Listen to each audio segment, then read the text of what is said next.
ರಾಜೇಶ್ ಕಾಳಪ್ಪ ಅವರೇ ರಿಯಾಕ್ಟ್ ಮಾಡಿದಕ್ಕೆ.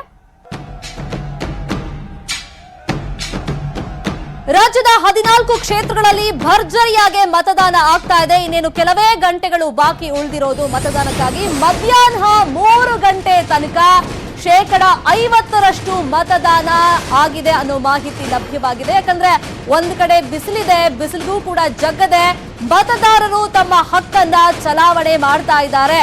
ಇನ್ನೊಂದ್ ಕಡೆ ಹವಾಮಾನ ಇಲಾಖೆ ಕೂಡ ಹೇಳಿತ್ತು ಮಧ್ಯಾಹ್ನದ ಮೇಲೆ ಬಹುಶಃ ಮಳೆಯಾಗುವಂತ ಸಾಧ್ಯತೆ ಇರುತ್ತೆ. ಸೊ ಅದಕ್ಕೆ ಬೆಳಿಗ್ಗೆನೆ ಹೋಗಿ ನೀವು ವೋಟ್ ಮಾಡಿದ್ರೆ ಒಳಿತು ಅಂತ ಹವಾಮಾನ ಇಲಾಖೆ ಕೂಡ ಒಂದು ಮುನ್ಸೂಚನೆಯನ್ನ ಕೊಟ್ಟಿತ್ತು.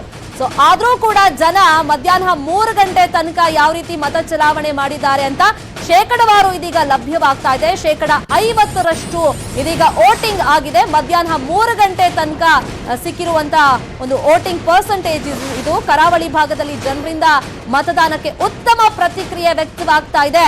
ಉಡುಪಿ ಮಂಗಳೂರು ಭಾಗದಲ್ಲಿ 60% ವೋಟಿಂಗ್ ಆಗಿದೆ ಅಂತ ಗೊತ್ತಾಗಿದೆ. ಮಧ್ಯಾಹ್ನದ ಬಳಿಕ ಬೆಂಗಳೂರಿನಲ್ಲಿ ಮತದಾನದ ಪ್ರಮಾಣ ಚುರುಕು ಪಡ್ಕೊಳ್ತಾ ಇದೆ. ಸೊ ಬೆಳಿಗ್ಗೆ ಹೊತ್ತಲ್ಲಿ ಸ್ವಲ್ಪ ಸೋಮಾರಿತನ ತೋರಿಸ್ತಾ ಇದ್ರು ಮತದಾರರು ಬೆಂಗಳೂರಿನ ಬಗ್ಗೆ ನಾವು ಮಾತಾಡೋದಾದ್ರೆ. ಆದ್ರೆ ಮಧ್ಯಾಹ್ನ ಕಳೀತಾ ಇದ್ದಂತೆ ಚುರುಕು ಪಡ್ಕೊಂಡಿದೆ ಮತದಾನದ ಪ್ರಮಾಣ ಬೆಂಗಳೂರಲ್ಲಿ ಅಂತ ಗೊತ್ತಾಗಿದೆ. ಇನ್ನು ಮಂಗಳೂರಲ್ಲಿ 60% ಮತದಾನ ಆಗಿದೆ. 3 ಗಂಟೆಗೆ ಸಿಕ್ಕಂತ ಶೇಕಡಾವಾರು ಮತದಾನವನ್ನ ನಾವೀಗ ನಿಮ್ಗೆ ಕೊಡ್ತಾ ಇರೋದು ಅಪ್ಡೇಟ್ ಅನ್ನ. ಉಡುಪಿ ಮಂಗಳೂರು ಭಾಗದಲ್ಲಿ 60% ವೋಟಿಂಗ್ ಆಗಿದ್ರೆ ಮಧ್ಯಾಹ್ನ ಕಳೀತಾ ಇದ್ದಂತೆ ಬೆಂಗಳೂರಲ್ಲಿ ಮತದಾನ ಚುರುಕು ಪಡ್ಕೊಳ್ತಾ ಇದೆ.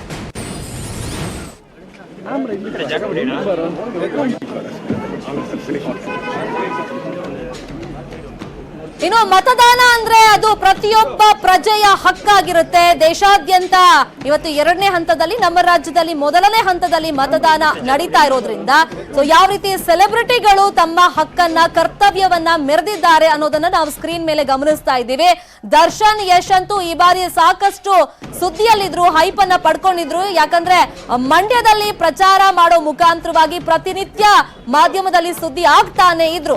ಸೊ ಅವರಿಬ್ರು ಕೂಡ ತಮ್ಮ ಕರ್ತವ್ಯವನ್ನ ಮೆರೆದಿದ್ದಾರೆ. ಯಶ್ ಹಾಗೇನೆ ದರ್ಶನ್ ಇವತ್ತು ತಮ್ಮ ಮತದಾನವನ್ನ ಮಾಡಿದ್ದಾರೆ, ಹಕ್ಕನ್ನ ಚಲಾವಣೆ ಮಾಡಿದ್ದಾರೆ.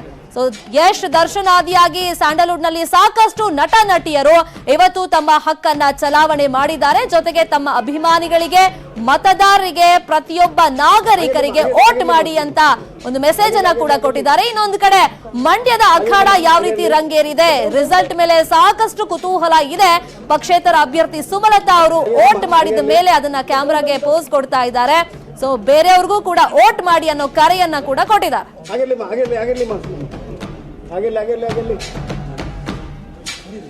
ಏನೋ ಸುದೀಪ್ ಕೂಡ ಇವತ್ತು ಮತದಾನವನ್ನ ಮಾಡೋ ಮುಖಾಂತರವಾಗಿ ತಮ್ಮ ಕರ್ತವ್ಯವನ್ನ ಮೆರೆದಿದ್ದಾರೆ. ಈ ಮುಖಾಂತರವಾಗಿ ತಮ್ಮ ಅಭಿಮಾನಿಗಳಿಗೆ, ಪ್ರತಿಯೊಬ್ಬ ಪ್ರಜೆಗೆ ಯಾರಿಗೆಲ್ಲ ವೋಟಿಂಗ್ ಪವರ್ ಇದೆ ಅವರಿಗೆ ಮತದಾನ ಮಾಡಿ ಅಂತ ಒಂದು ಮಾದರಿಯಾಗಿದ್ದಾರೆ. ರಾಜ್ಯದ 14 ಕ್ಷೇತ್ರಗಳಲ್ಲಿ ಭರ್ಜರಿಯಾಗಿ ಮತದಾನ ನಡೀತಾ ಇದೆ. ಅದರಲ್ಲಿ ಸೆಲೆಬ್ರಿಟೀಸ್ ಇರಬಹುದು, ಅಭ್ಯರ್ಥಿಗಳು, ರಾಜಕಾರಣಿಗಳು, ಮಠಾಧೀಶರು ಸೇರಿದಂತೆ ಸಾಮಾನ್ಯ ಜನರು ತಮ್ಮ ಹಕ್ಕನ್ನ ಚಲಾವಣೆ ಮಾಡ್ತಾ ಇದ್ದಾರೆ.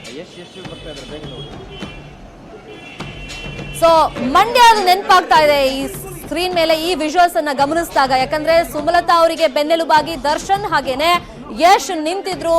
ಕಡೇ ದಿನದ ತನಕನೂ ಕೂಡ ಪ್ರಚಾರ ಕಾರ್ಯದಲ್ಲಿ ಇಬ್ರು ಕೂಡ ಅಮ್ಮನಿಗೆ ಬೆನ್ನೆಲುಬಾಗಿ ನಿಂತಿದ್ರು, ಸಾಥನ್ನ ಕೊಟ್ಟಿದ್ರು. ಇವತ್ತು 3 ಜನ ಬೇರೆ ಬೇರೆ ಮತಗಟ್ಟೆಗಳಲ್ಲಿ ತಮ್ಮ ಹಕ್ಕನ್ನ ಮತದಾನವನ್ನ ಮಾಡಿದ್ದಾರೆ. ಮಂಡ್ಯದಲ್ಲಿ ದೊಡ್ಡರಸಿನಕೆರೆಯಲ್ಲಿ ಸುಮಲತಾ ಅವರು ತಮ್ಮ ಹಕ್ಕನ್ನ ಚಲಾವಣೆ ಮಾಡಿದ್ದಾರೆ. ಅದೇ ರೀತಿಯಾಗಿ ಬೆಂಗಳೂರಿನಲ್ಲಿ ಯಶ್ ಹಾಗೇನೆ ದರ್ಶನ್ ತಮ್ಮ ಹಕ್ಕನ್ನ ಚಲಾವಣೆ ಮಾಡಿದ್ದಾರೆ.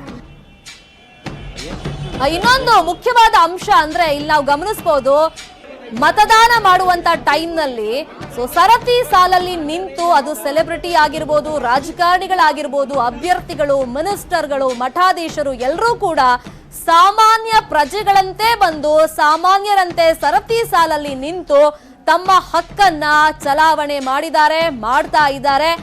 ಈಗ ನಾವು ದೃಶ್ಯದಲ್ಲಿ ನೋಡ್ತಾ ಇರೋದು, ಒಂದ್ ಕಡೆ ಸುದೀಪ್ ಅವರು ಮತಗಟ್ಟೆಗೆ ಬಂದು ಮತ ಚಲಾವಣೆ ಮಾಡಿರೋದು, ಇನ್ನೊಂದು ಕಡೆ ಗೋಲ್ಡನ್ ಸ್ಟಾರ್ ಗಣೇಶ್, ಹಾಗೇನೆ ಇನ್ನೊಂದ್ ಕಡೆ ರಿಯಲ್ ಸ್ಟಾರ್ ಉಪೇಂದ್ರ ಅವರು, ಹಾಗೇನೆ ಅವರ ಪತ್ನಿ ಪ್ರಿಯಾಂಕಾ ಉಪೇಂದ್ರ ಅವರು ಇವತ್ತು ಬೆಂಗಳೂರಲ್ಲಿ ತಮ್ಮ ಹಕ್ಕನ್ನ ಚಲಾವಣೆ ಮಾಡಿದ್ದಾರೆ. ಹೀಗೆ ಸ್ಯಾಂಡಲ್ವುಡ್ ನ ಸಾಕಷ್ಟು ಖ್ಯಾತ ನಟ ನಟಿಯರು ಸೇರಿದಂತೆ ಮಿನಿಸ್ಟರ್ಗಳು, ಜೊತೆಗೆ ಕುಮಾರಸ್ವಾಮಿ ಅವರು ಕೂಡ ಇವತ್ತು ವೋಟಿಂಗ್ ಅನ್ನ ಮಾಡಿದ್ದಾರೆ ಬಿಡದಿಯಲ್ಲಿ. ಅಭ್ಯರ್ಥಿಗಳು ಕೂಡ ವೋಟಿಂಗ್ ಅಲ್ಲಿ ಇವತ್ತು ಪಾಲ್ಗೊಂಡಿದ್ರು, ಜೊತೆಗೆ ಜನಸಾಮಾನ್ಯರು. ಸೊ ತಮ್ಮ ಹಕ್ಕನ್ನ ಚಲಾವಣೆ ಮಾಡಬೇಕು. 5 ವರ್ಷಕ್ಕೊಮ್ಮೆ ಬರುವಂತ ಪ್ರಜಾಪ್ರಭುತ್ವದ ಅತಿ ದೊಡ್ಡ ಹಬ್ಬದಲ್ಲಿ ಎಲ್ಲರೂ ಕೂಡ ಪಾಲ್ಗೊಳ್ಬೇಕು. ಇವತ್ತು ಯಾವುದೋ ಕಾರಣಕ್ಕೆ ವೋಟಿಂಗ್ ಅನ್ನ ಮಿಸ್ ಮಾಡಿಕೊಂಡು ನಾಳೆ ಅಯ್ಯೋ ಇಂಥ ಅಭ್ಯರ್ಥಿ ಸೆಲೆಕ್ಟ್ ಆಗ್ಬಿಟ್ರಲ್ಲ ಅಂತ ಅವ್ರಿಗೆ ಬೈಕೋಬಾರ್ದು, ಗೊಣಗಾಡ್